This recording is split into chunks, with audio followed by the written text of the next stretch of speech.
सचिन और साइली पे लगा सनम जी की मौत का गंभीर इल्जाम। एक ऐसा इल्जाम जिससे इनकी जिंदगी में एक बहुत बड़ा असर पड़ने वाला है। इतने महीनों के बाद उड़ने की आशा की कहानी ने एक नया मोड़ ले लिया है। एक ऐसा मोड़ जो कि या तो अंधकार की ओर ले जाएगा या फिर प्रकाश की ओर। लेकिन आखिर किसने किया है सनम जी का मर्डर, और आखिर सचिन और साइली इस पूरे मामले में फंस कैसे गए, आइए जानते हैं आज के एपिसोड में। तो बिना किसी वक्त गवाए चलिए उड़ने की आशा के लेटेस्ट एपिसोड का रिकैप शुरू करते हैं। कहानी की शुरुआत में हम देखते हैं कि रेणुका इस वक्त तक आकाश और रिया दोनों पर भड़की हुई होती है और बीच बीच में कहीं ना कहीं वो साइली की भी खिंचाई कर रही थी। इस बात से परेशान होकर सचिन ये कह देता है कि इन दोनों के बीच में गलतफहमी हो गई थी, जिसके चलते ये अंग्रेजी मेंढक है ना, ये घर छोड़ के भाग गई। ये बात सुन के कहीं ना कहीं रेणुका के पांव तले जमीन खिसक जाती है। रेणुका कहती है कि इतनी बड़ी बात हो गई और तुम लोगों ने मुझसे छुपाई। आकाश, मुझे तुझसे ऐसी उम्मीद नहीं थी, ये तो है ही बेवड़ा, इसकी बातों पे मुझे बिल्कुल भी यकीन नहीं होता, लेकिन तूने ऐसा किया। सचिन कहता है कि वाह वाह वाह, इसने अभी भी ना अपने बच्चों को बच्चे ही समझ रखे हैं। बाबा की बाई को तुझे इस बात का पता होना चाहिए कि हम सभी बच्चे अब बड़े हो चुके हैं। हमारी बाई को है, हम हमारी समस्या खुद ही सुलझा सकते हैं। आकाश ने भी बिल्कुल वैसा ही किया। अब तेरी और बाबा की लड़ाई होगी तो हम थोड़ी ना बीच में टांग अड़ाएंगे या पॉपकॉर्न लेकर बैठ जाएंगे। हम यही सोचेंगे कि इनका मामला है, ये आपस में सुलझा लेंगे। जब मामला बिगड़ेगा तो अपने आप घर वालों को पता चलेगा ही सही ना। इस वक्त आकाश कहता है कि दादा ये तो क्या कुछ भी कह रहा है, और आई वैसे भी ये बहुत छोटी सी बात थी, मैं तुझे बता के परेशान नहीं करना चाहता था। रेणुका कहती परेशान नहीं करना चाहता था, तूने इवेंट में मुझे कितना नचाया है, मैं वहाँ पर पागलों की तरह नाच रही थी और तुम लोगों ने इतनी बड़ी बात मुझसे छुपाई। मेरी नाक के नीचे क्या हो रहा था ये तो मुझे अब जाके पता चला। रिया इस वक्त तक कहती है कि आंटी इन सब में आकाश की नहीं मेरी गलती है, ये सारी चीजें मेरे कारण हुई। रेणुका कहती है तेरे कारण हुई या आकाश के कारण हुई मुझे इस बात से फर्क नहीं पड़ता, लेकिन ये गलती दोबारा नहीं होनी चाहिए। और आकाश, मैं तुझे समझा रही हूँ, आखिरी बार समझा रही हूँ कि तेरी बीवी तेरे हाथ से निकलती जा रही है। अभी अगर तूने मेरी बात नहीं मानी ना या मेरी बात पे गौर नहीं किया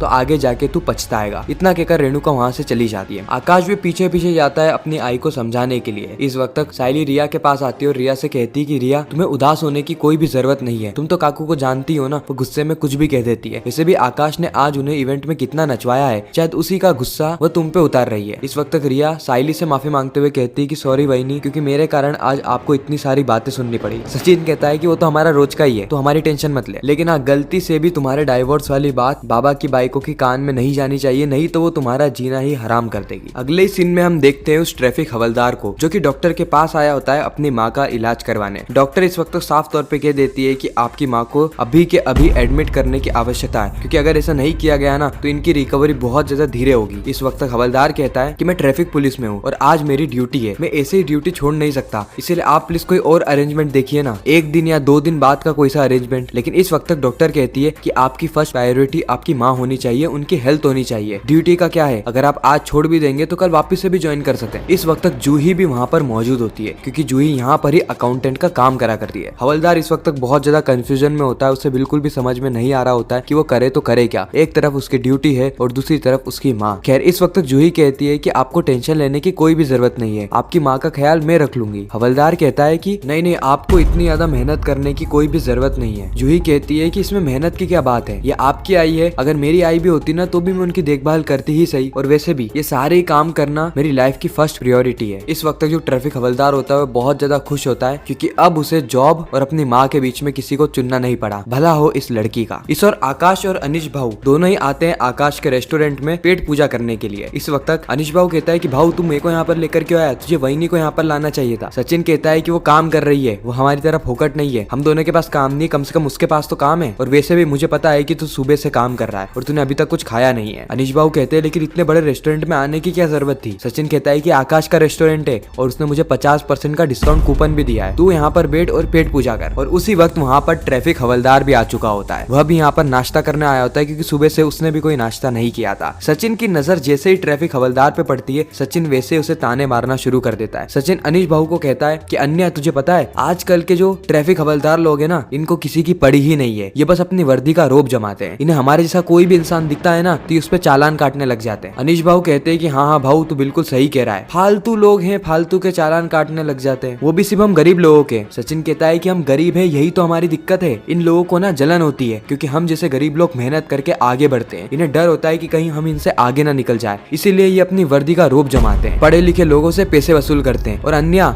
अपनी तो बात ही छोड़ दे, अपन लोगों को देखकर ये समझते हैं कि ये कहीं के राजा महाराजा हैं, केवल और केवल उस वर्दी के चक्कर में। पता नहीं कैसे आलतू फालतू लोगों को वर्दी मिल जाती है। यह बात सुन के और ट्रैफिक हवलदार बहुत ज्यादा गुस्से में आ जाता है और तुरंत ही सचिन की कॉलर पकड़ लेता है। वो कहता है कि तू ये सारी हरकत कर रहा है और मुझे पता नहीं चलेगा, तू इससे बात करने का नाटक करके मुझे ताने मार रहा है। अनिश भाऊ कहते हैं कि तुम होते कौन हो मेरे भाऊ की कॉलर पकड़ने वाले। सचिन कहता है कि अरे अन्या रहने देना, ये वही है ट्रैफिक हवलदार जिसने मेरा चालान काटा था। सर अब यहाँ पे हम क्या आपस में बातचीत भी नहीं कर सकते। इसी वक्त बहुत सारे लोग यहाँ पे वीडियो बनाने लगते हैं, जिसके चलते ट्रैफिक हवलदार इन दोनों को छोड़ देता है और कहता है कि आज नहीं तो कल तुम दोनों मेरी गिरफ्त में तो आने वाले हो ना। एक भी दिन अगर तुम मेरे रेडार में फंस गए ना तो मैं तुम दोनों को छोड़ूंगा नहीं, सूद समेत बदला लूंगा। इतना कहकर ट्रैफिक हवलदार वहाँ से चला जाता है। अनिश भाऊ कहते हैं कि भाऊ तू क्यों पुलिस वालों से पंगा लेता है, ये हमें कहीं ना कहीं तो टकरा ही जाएगा और जब भी टकराएगा ना तो बेजबरन की उंगली करेगा। सचिन कहता है कि अन्य अगर ऐसे लोगों से डरते रहे ना तो हम कभी भी हमारी जिंदगी में आगे नहीं बढ़ पाएंगे। तू टेंशन मत ले, तू सैंडविच खा और उसके बाद अपनी सवारी के लिए निकल जा। इस और हम देखते हैं मंदिरा को। मंदिरा होती है शकु के घर पे क्योंकि उसने रेणुका की डांस एकेडमी में पार्टिसिपेट कर लिया है और वो वहीं पर ही अब मेंबर बन के इस उम्मीद का इंतजार कर रही है कि कभी ना कभी उसे मौका मिलेगा साइली को नीचे गिराने का और वो उस वक्त रेणुका का इस्तेमाल करके साइली को धाराशाही कर देगी, उसके हाथ से ऑर्डर सारे छीन लेगी और उसकी जो तरक्की है उसको तहस नहस कर देगी। इस वक्त रेणुका और शकु ये दोनों ही पंजा लड़ा रहे होते हैं। सभी लोग यहाँ पे रेणुका और शकु दोनों को मोटिवेट करते हैं, लेकिन रेणुका यहाँ पर जीत जाती है। मंदिरा को तुरंत एक कॉल आता है जहाँ पर उसके साथ काम करने वाला उसे बताता है कि किस तरीके से इनका जो बहुत बड़ा ऑर्डर था जो कि हर साल इनको मिला करता था वह ऑर्डर इनसे छिन गया है और मिला है उस साइली को। मंदिरा कहती कि उस पिद्दी को ऑर्डर मिल गया, मुझे बिल्कुल भी यकीन नहीं हो रहा है, जल्द से जल्द कुछ करना होगा, कुछ ना कुछ ऐसा करना होगा जिसके कारण यह ऑर्डर साइली पूरा ही ना कर पाए। अगले ही सीन में हम देखते हैं कि साइली उस बड़े ऑर्डर की तैयारी कर रही होती है। वो मन ही मन में सोचती है कि इस बार ना मुझे डेकोरेशन और भी ज्यादा अच्छा करना होगा क्योंकि सनम जी ने इस बार मुझे बहुत बड़ा ऑर्डर दिलवाया है और अगर इस बार भी मैंने उनका भरोसा जीत लिया तो हो सकता है कि आगे ऐसे कई सारे ऑर्डर मुझे ही मिल जाएं। उसी वक्त वहाँ पर सचिन आ जाता है और साइली सचिन को बताती है कि उसे कितना बड़ा ऑर्डर मिला है। यह ऑर्डर कहीं ना कहीं 5 से 7 लाख का ऑर्डर है और आज से पहले उसे इतना बड़ा ऑर्डर कभी भी नहीं मिला। यह बात सुन के सचिन बहुत ज्यादा खुश हो जाता है। सचिन कहता है कि साइली ये सारी चीजें तेरी मेहनत का असर है, तू मेहनत करती है ना इसीलिए उस ऊपर वाले ने तुझे फल दिया है। इतना बड़ा ऑर्डर, मजा आ गया। ऐसी तरक्की करती रहेगी ना तो तू मुंबई की तो क्या पूरे भारत की सबसे बड़ी डेकोरेशन वाली बन जाएगी। साइली कहती कि सचिन मैं उड़ने की आशा तो हमेशा से ही रखती हूँ, लेकिन पहले हम यह ऑर्डर कर ले, इसके बाद आगे का सोचेंगे। वैसे भी इस ऑर्डर के लिए कहीं ना कहीं एडवांस में हमें 1 लाख रुपए चाहिए, लेकिन मुझे वहाँ से सिर्फ 20,000 रुपए ही आए। मेरे पास पुराने 20,000 पड़े हैं जो हमने लास्ट ऑर्डर से कमाए थे, तो कुल मिला के 40,000 ही हुए, लेकिन अभी भी 60,000 रुपए की आवश्यकता है। सचिन कहता है कि देख मेरे पास 10,000 रुपए हैं, ये मैं तुझे दे सकता हूँ। साइली कहती है तो 50,000 रुपए का क्या करेंगे। इन दोनों को बिल्कुल भी समझ में नहीं आ रहा होता कि ये करे तो करे क्या। उसी वक्त साइली को एक आइडिया आता है कि क्यों ना ये लोग पैसे ब्याज पे ले लें, जैसे इनका ऑर्डर कंप्लीट होगा ये लोग ब्याज के पैसे लौटा देंगे। लेकिन अब इनके पास तो कोई कॉन्टेक्ट होता नहीं है, इसलिए ये दोनों सीधे जाते हैं आकाश और रिया के पास। लेकिन इस वक्त तो आकाश और रिया इन दोनों के पास भी कोई भी कॉन्टेक्ट नहीं होता है क्योंकि इन दोनों ने भी कभी भी किसी से लोन नहीं लिया